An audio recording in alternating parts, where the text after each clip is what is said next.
Hey, this is Book of Garlic. I just wanted to share this doodle that, you know, morphed into this bigger thing. I've been trying to find a good app, all around app for food stock and for, that can provide me with a lot of the information that I need. I tried No Waste and I found it really, really clunky.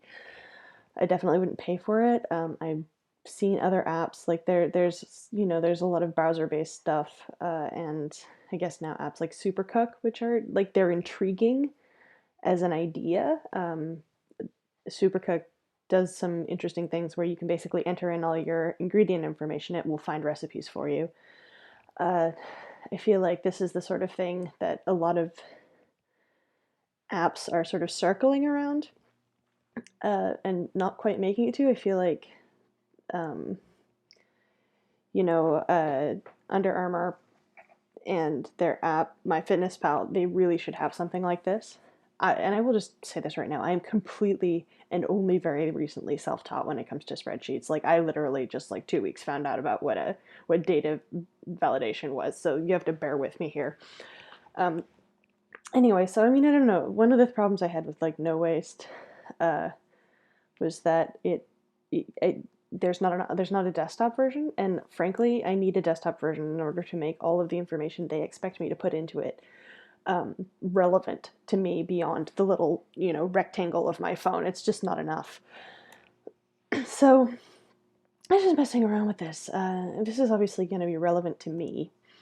Unless you live in the part of the world that I live in, you're not going to have the same list of, for example, you'll probably have Costco and delis and whatever, but you're not going to have the same list of stuff that places you go and buy your groceries from.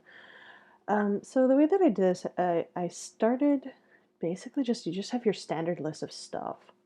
So this isn't everything that I currently have in my house, but it is a lot of what I currently have, and especially a lot of the things I use frequently. So I tried to basically the categories. I mean, these are self-explanatory. You have the item, you have the category, which the family of stuff that it fits into. Um, and the reason I wanted to try and keep all the data as tight as possible so that filtering could be the most effective. So I also, this is relevant for you guys. This is just an average, like a per serving average. I mean, we all know the things tend to fit. When you eat individual things, they tend to fit into this spectrum. I mean, this is a fast food meal, and then some. This is like a good healthy snack, and then these things are just more like we're not going to eat um, like I'm not going to eat lime curd in a serving. Like I really hope I'm not going to spoon it into my mouth.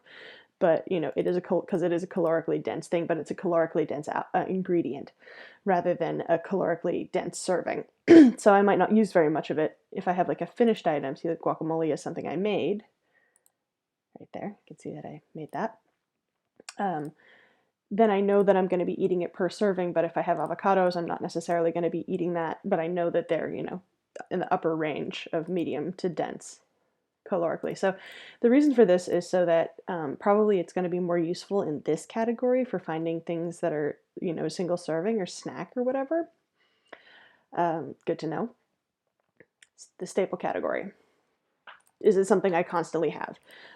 Things like rice. Okay, and I'm going to start messing with the filtering now. So if I go in here and I can just, because of, again, data validation, just learned about it, it's amazing.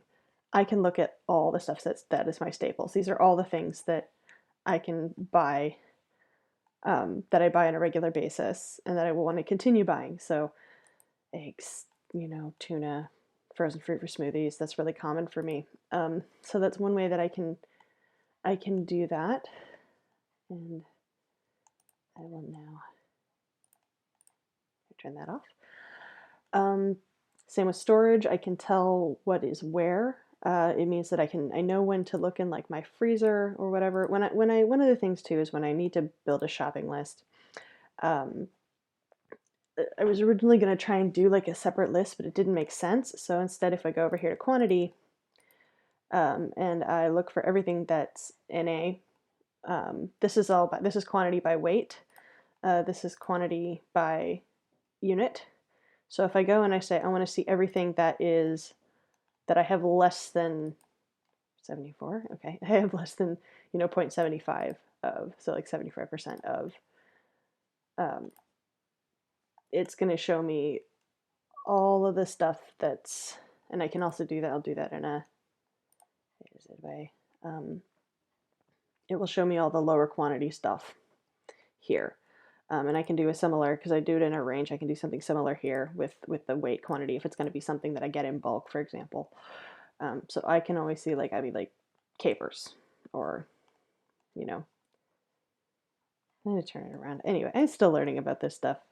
Oh, I see, because there are random numbers here. How did I get to that? I tried to keep them consistent. Okay, we'll see everything that I only have half of. Okay, so now I can see, and most of this stuff is, so let's see, I consider agave syrup, eggs, lemon juice, coffee.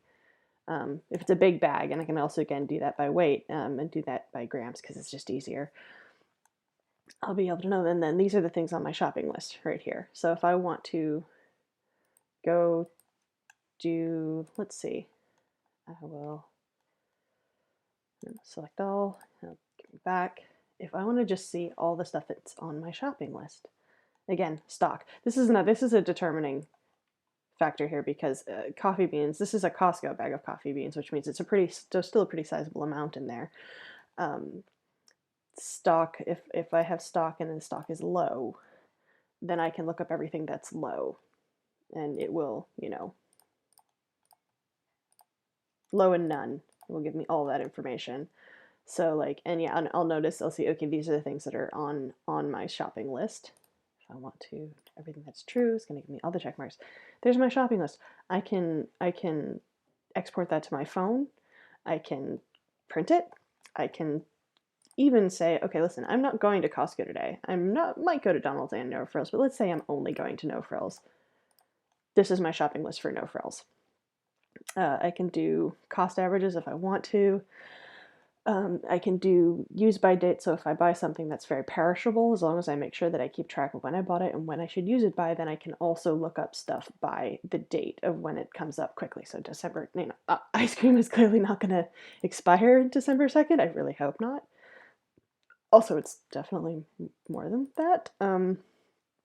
But essentially, what it does is it allows me to view things in a way that keeps me organized in just about any category. So if I say, like, oh God, we need some vegetables, like, we're gonna make dinner today, but we don't have any vegetables. So let's, we can look and see at either what vegetables we have or what vegetables we want to get. So if I go to category and I go, we'll just clear all of them and then go to fruits and veg. That's all the fruits and vegetables that I have right now. I need to buy more of russet potatoes or whatever. Like, but this gives me a list, and not only that, now I have an list of ingredients. Say I want to make a vegetarian meal, and I want to make sure that I've got enough stuff to make a good, solid, plate of food for somebody who doesn't eat meat, or if I don't want to eat meat that night. I can also, because this is so cool. Seriously, like, I'm so excited. Like, part of this is not even, the utility of the food thing. It's the fact that I'm finally learning how to use the spreadsheet, and it's like super, I'm nerding out pretty hardcore. So if I clear all and I say I want stuff that's, so this is the mid to lower range of stuff. Laughing Cow cheese is as a cheese product, it's pretty low carb. Again, I can look it up by dairy, I can look it up by all these categories.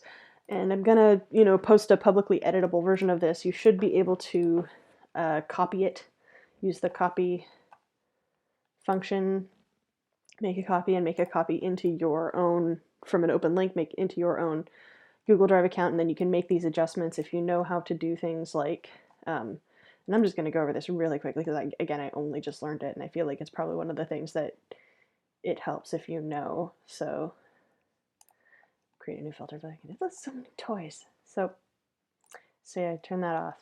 Now what I can do is, so let's use this one because it's simple.